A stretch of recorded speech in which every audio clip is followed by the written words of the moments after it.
Hey guys, welcome back to Byte Snap, जहां हम web 3 and Solidity के deep concepts को ब्रेक डाउन करते हैं सिंपल एंड एंगेजिंग में। मैं हूं नितिन और आज हम बात करेंगे लोकल वेरिएबल के बारे में। आपको याद होगा पिछले वीडियो में हमने स्टेट वेरिएबल के बारे में बात की थी और आज हम थोड़ा और डीप डाइव करेंगे लोकल वेरिएबल के कॉन्सेप्ट पे, जो कॉन्सेप्ट के अंदर अलग तरीके से काम करते हैं। तो चलिए शुरू करते हैं। तो सबसे पहले लोकल वेरिएबल का कॉन्सेप्ट समझते हैं। सॉलिडिटी में लोकल वेरिएबल वो वेरिएबल होते हैं जो फंक्शन के अंदर डिफाइन किए जाते हैं और उनका स्कोप सिर्फ उसी फंक्शन तक होता है। ये वेरिएबल कॉन्ट्रैक्ट के स्टेट का पार्ट नहीं होते हैं और उनकी वैल्यू फंक्शन के एग्जीक्यूशन के बाद मेंटेन नहीं रहती। मतलब एक बार फंक्शन एग्जीक्यूट हुआ, आपके लोकल वेरिएबल की वैल्यू रिमूव हो जाती है। तो चलो इसको एक सिंपल एग्जांपल के थ्रू समझते हैं। ऊपर का सब भूल जाओ, इसको रिमूव ही कर देता हूं मैं, बेटर रहेगा।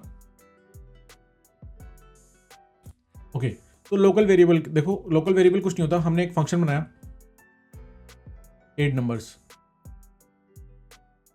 u इन 256, ये हो गया a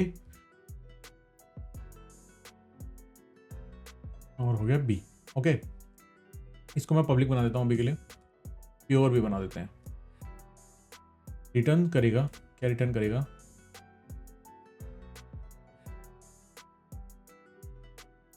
वैल्यू।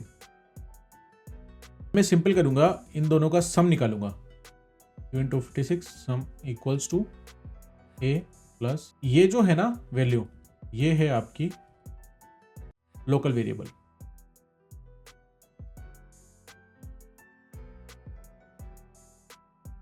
ये वैल्यू आपकी लोकल वेरिएबल है। तो यहां देखो, ये जो सम है ये एक लोकल वेरिएबल है जो 8 नंबर फंक्शन के अंदर डिफाइन किया गया है, और a और b जो हैं ये पैरामीटर्स हैं जो फंक्शन कॉल के वक्त पास किए जाते हैं, लेकिन उन्हें हम लोकल वेरिएबल कहते हैं क्योंकि उनका स्कोप सिर्फ फंक्शन तक लिमिटेड होता है। इस केस में सम का वैल्यू सिर्फ जब तक फंक्शन रन कर रहा है तब तक ही रहेगा। जैसे ही फंक्शन एग्जीक्यूट होता है, सम वेरिएबल का मेमोरी में कोई ट्रेस नहीं रहता। यहाँ पे प्योर कीवर्ड का यूज इसलिए किया गया है क्योंकि हम कॉन्ट्रैक्ट के स्टेट को मॉडिफाई नहीं कर रहे, बस फंक्शन के अंदर कैलकुलेशन कर रहे हैं। जब आपको कैलकुलेशन करनी हो तब लोकल वेरिएबल बहुत यूजफुल होते हैं क्योंकि ये सिर्फ फंक्शन के स्कोप तक लिमिटेड रहते हैं और स्टोरेज में स्टोर नहीं होते। अब थोड़ा एडवांस टॉपिक देखते हैं। अगर आप सॉलिडिटी में अपने कोड को ऑप्टिमाइज करना चाहते हो, लोकल वेरिएबल का सही से यूज हेल्पफुल हो सकता है। तो सबसे पहले बात करेंगे गैस ऑप्टिमाइजेशन के बारे में। लोकल वेरिएबल को यूज करने से गैस कॉस्ट कम होती है क्योंकि उन्हें मेमोरी में स्टोर किया जाता है, जो कि स्टोरेज से काफी सस्ता होता है। पर अगर आपको कुछ टेम्परेरी कैलकुलेशंस करनी हो तो लोकल वेरिएबल बेस्ट ऑप्शन है। हमेशा लोकल वेरिएबल को फंक्शन के अंदर डिफाइन करो जब तक उनका यूज उसी फंक्शन में हो। स्टेट वेरिएबल्स को अननेसेसरी फंक्शंस कॉल्स में यूज मत करो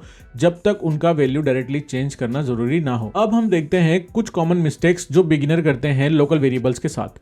अगर आप लोकल वेरिएबल को डिक्लेयर करते हैं और यूज करते वक्त इनिशियलाइज नहीं करते तो आपको एरर मिलेगा। अगर आपने लोकल वेरिएबल को फंक्शन के बाहर यूज करने की कोशिश की तो आपको एरर मिलेगा। रिमेंबर, लोकल वेरिएबल का स्कोप सिर्फ फंक्शन तक होता है। बिगिनर्स कभी कभी लोकल वेरिएबल को स्टेट वेरिएबल की तरह ट्रीट कर लेते हैं, जो गलत है। लोकल वेरिएबल को स्टोरेज पे कोई इफेक्ट नहीं होता। अगर आपको ये वीडियो पसंद आया तो लाइक करना मत भूलना, और अगर आपको सॉलिडिटी के बारे में और सीखना है तो सब्सक्राइब करें।